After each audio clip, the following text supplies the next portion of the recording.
Ézéchiel chapitre 9. Puis il cria d'une voix forte à mes oreilles. Approchez, vous qui devez châtier la ville, chacun son instrument de destruction à la main. Et voici, 6 hommes arrivèrent par le chemin de la porte supérieure du côté du septentrion, chacun son instrument de destruction à la main. Il y avait au milieu d'eux un homme vêtu de lin, et portant une écritoire à la ceinture. Ils vinrent se placer près de l'autel d'airain. La gloire du Dieu d'Israël s'éleva du chérubin sur lequel elle était, et se dirigea vers le seuil de la maison.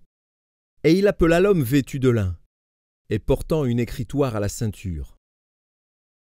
L'Éternel lui dit : Passe au milieu de la ville, au milieu de Jérusalem, et fais une marque sur le front des hommes qui soupirent et qui gémissent à cause de toutes les abominations qui s'y commettent. Et, s'adressant aux autres en ma présence, il dit : Passez après lui dans la ville, et frappez. Que votre œil soit sans pitié, et n'ayez point de miséricorde. Tuez, détruisez les vieillards, les jeunes hommes, les vierges, les enfants et les femmes.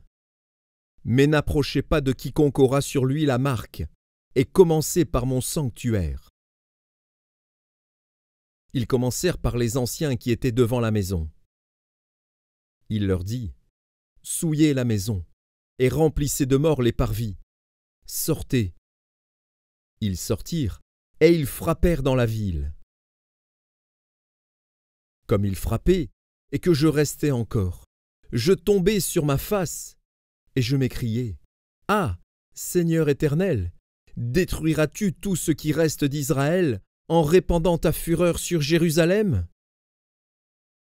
Il me répondit : L'iniquité de la maison d'Israël et de Juda est grande, excessive.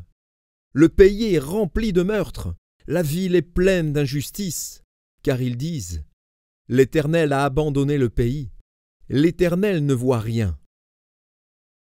Moi aussi, je serai sans pitié, et je n'aurai point de miséricorde. Je ferai retomber leurs œuvres sur leur tête.